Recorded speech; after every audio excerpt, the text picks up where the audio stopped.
I didn't cry when my parents told me they wouldn't be at my graduation. I didn't yell. I didn't argue.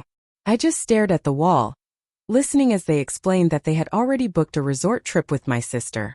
That should have shattered me. Instead, it made everything clear. So, I made a different decision. I invited the people who had shown up for me when no one else did. I didn't announce it. I didn't warn anyone. On graduation day, the cameras were rolling, the auditorium was packed, and my parents were watching from a hotel room, convinced they had made a harmless choice. My name is Luna. I was 22 when this happened, and for most of my life I had been the easy child, the quiet one, the one who didn't need much. That's what my parents would tell anyone who asked about me. My sister, on the other hand, always needed everything. At our family table, conversations almost always revolved around her. Her work stress, her plans, her frustrations. My parents listened to her the way people lean in when they fear missing something important. When I spoke, they nodded politely, eyes already drifting, waiting for me to finish so they could return to what really mattered. From the outside, our house looked warm and inviting. Framed photos on the walls, holiday decorations lingering weeks past, the smell of coffee in the mornings. But inside, there was a quiet hierarchy everyone understood without saying it. My sister was at the center. I orbited around her. When I got into college, the excitement lasted maybe 5 minutes before my mom said, "That's great, honey," and immediately turned to ask my sister about a trip she was planning. I paid for my own tuition with scholarships and part-time work. I covered my own bills, my own rent, my own everything. My parents, meanwhile, supported my sister with her car, her apartment, anything she needed. Once, when I asked for help buying textbooks, my mom smiled and said, "You're so independent, Luna. You'll figure it out." I learned not to ask again. By the time graduation neared, I already knew how the conversation would go. I still called. "I needed to hear it from you directly." My mom didn't even pause. "We already have plans with your sister," she said. My dad added that she was under stress and needed them more. Neither asked what graduating meant to me. I hung up and sat on my bed, staring at my cap and gown hanging from the closet door. I felt that familiar sting in my chest, but underneath it was something different. Not sadness, not anger, but clarity. I realized I wasn't waiting to be chosen anymore. I was done hoping they'd suddenly notice me. And for the first time, I started imagining what it could look like to choose myself instead. The thing about being overlooked your entire life is that you stop expecting anything. You convince yourself it doesn't hurt anymore. Even when it does, you learn to swallow the disappointment quietly and keep moving forward. Looking back, the signs were everywhere. My parents missed my high school awards ceremony because my sister had a work event. When I won a small writing prize in my sophomore year of college, my mom said she was proud, then immediately asked if I could help my sister move that weekend. Every milestone in my life felt like background noise to something louder, something more urgent, something that wasn't me. I worked part-time throughout school, late nights, early mornings. I learned to stretch a paycheck and decide which bills could wait. Meanwhile, my sister casually mentioned payments my parents covered for her, as if that was just how life worked. When she teased me about my small writing projects, my parents laughed along. Not cruelly, just comfortably, like there was no reason to stop her. By the time graduation arrived, I wasn't surprised. They chose a resort trip over me. But that didn't make it hurt any less. Just made it familiar. A few days later, I was at my best friend's house, sitting at the kitchen table, helping her mom fold laundry. It was one of those ordinary afternoons that feel warmer than they should. The radio played softly. The windows were open. Her dad walked by and asked how graduation planning was going. I hesitated, then told them the truth. There was a pause, not the awkward one I was used to, but a heavy, almost stunned one. Her mom set the towels down slowly. Her dad shook his head like he couldn't believe what he was hearing. "That's not right," her mom said. "This is a big day." They didn't try to fix it. They didn't give advice. They just listened. And then her mom smiled at me. The kind of smile that tugs at your chest, makes it ache just a little. She spoke softly. "We'd love to come if you want us there." Her words caught me off guard. I hadn't planned on agreeing. I hadn't planned on anything at all, really. But in that instant, something shifted. I realized I'd been treating my parents' absence as a rule to follow, rather than a choice I could make. So I said yes. That night, I sat alone in my room staring at my phone. I thought about calling my parents to tell them to explain to somehow soften it. But then I understood. I didn't owe anyone an explanation for choosing people who actually showed up. For the first time, I wasn't reacting. I was making a decision. And once that door opened in my mind, it couldn't be closed. After I said yes, everything grew oddly quiet. Not peaceful, exactly, more like the stillness that comes just before something irreversible. There was no dramatic fallout. My parents didn't suddenly call to change plans. My sister didn't notice a thing. Life went on the way it always had, with me on the edges and them at the center. And for the first time, I stopped fighting that reality. What my family didn't see was that my life had been moving in a different direction for a long time.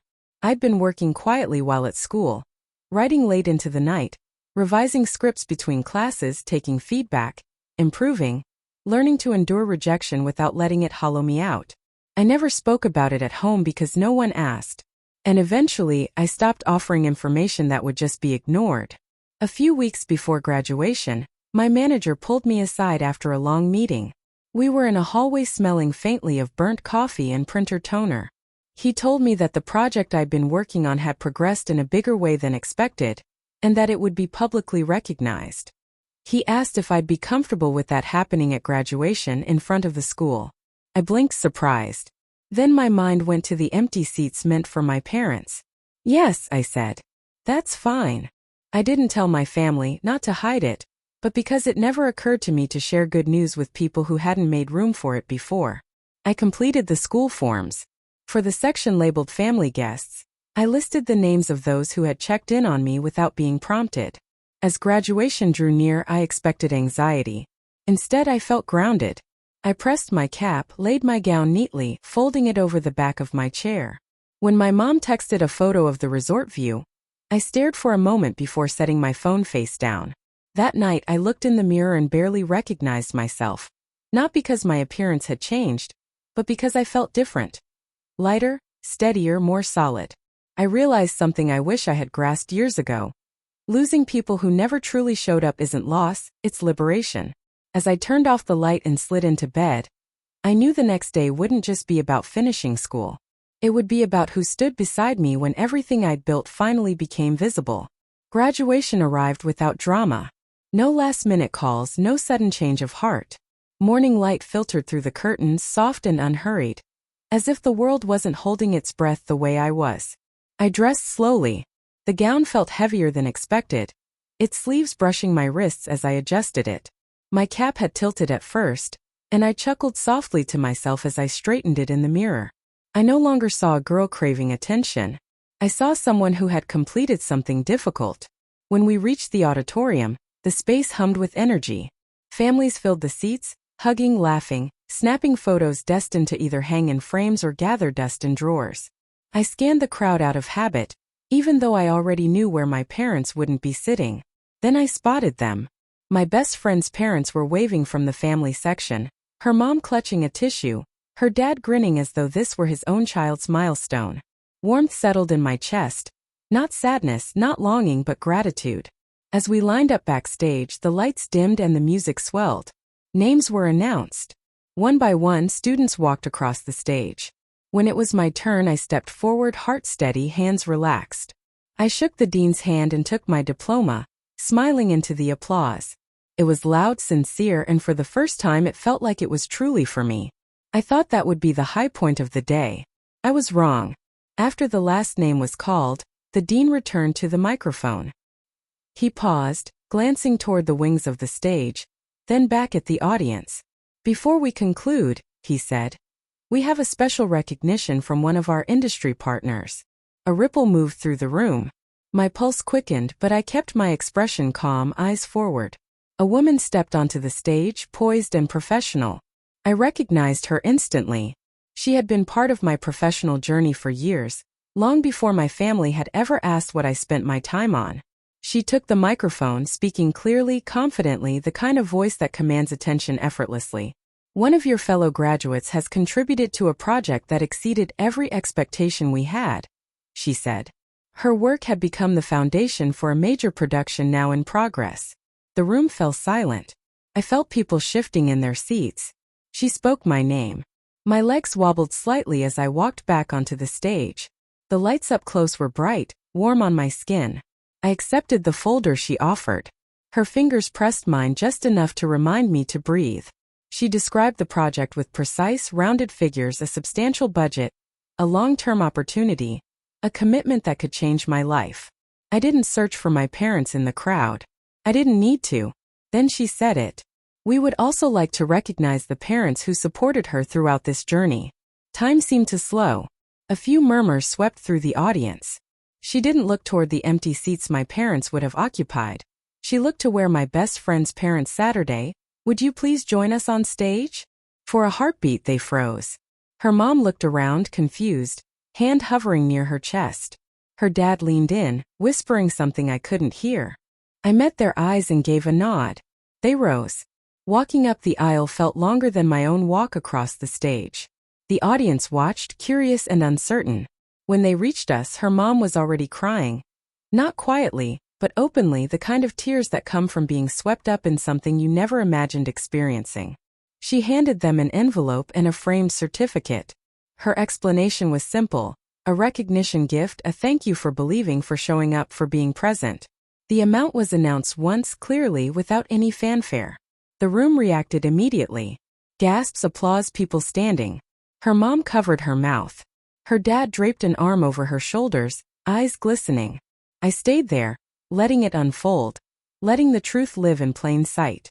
The cameras caught it all, the expressions, the confusion melting into comprehension, the pride that had nothing to do with blood. Hundreds of miles away, my parents were watching from a resort room. I knew this later when I checked my phone. But in that moment they didn't cross my mind at all.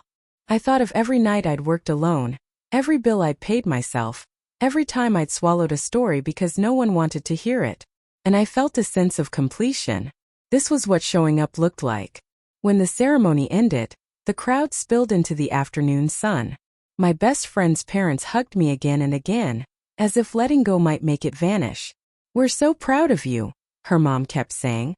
"So proud." I smiled, nodded, thanked everyone who congratulated me. I took pictures. I laughed. I breathed. Then my phone started buzzing. First I ignored it. I didn't need to see to know who it was, but it wouldn't stop, buzz after buzz after buzz. When I finally pulled it out, the screen was nearly buried in notifications. Missed calls, messages, more missed calls. 78 in total. Texts stacked on top of each other. Some frantic, some angry, some pleading. My mom's name over and over, my dad's number, my sister suddenly desperate. I didn't open a single one. I flipped the phone face down and slid it back into my pocket. Later we went to dinner, the four of us, at a small spot not far from campus. Nothing fancy, just warm food, clinking glasses, and the gentle murmur of conversation. Her dad insisted on a toast. Her mom kept reaching across the table to squeeze my hand. At one point my phone buzzed again, and her mom gave it a gentle glance. "You don't have to respond," she said softly. "I know," I replied, and I meant every word.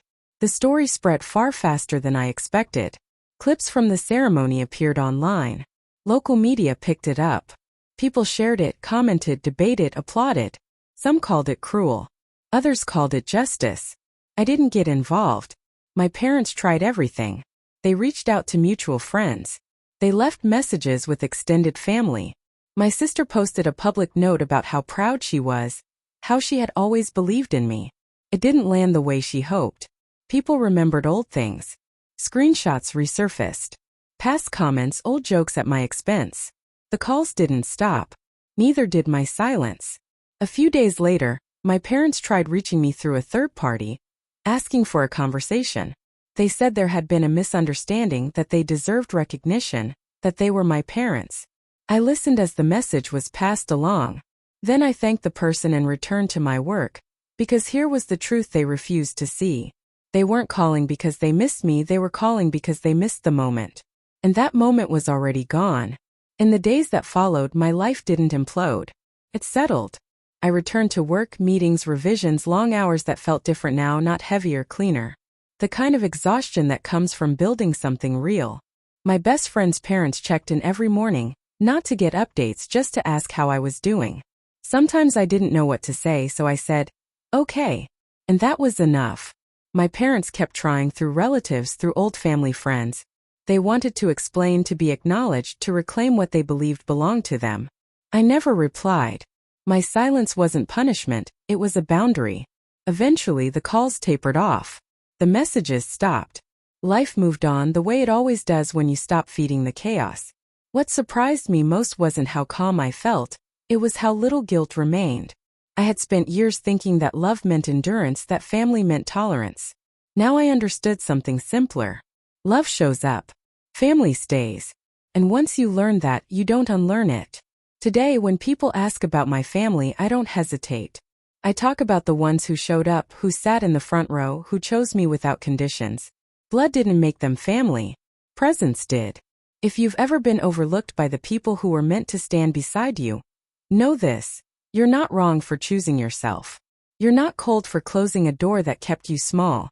If this story resonates, share it in the comments and hit subscribe so you don't miss the next story.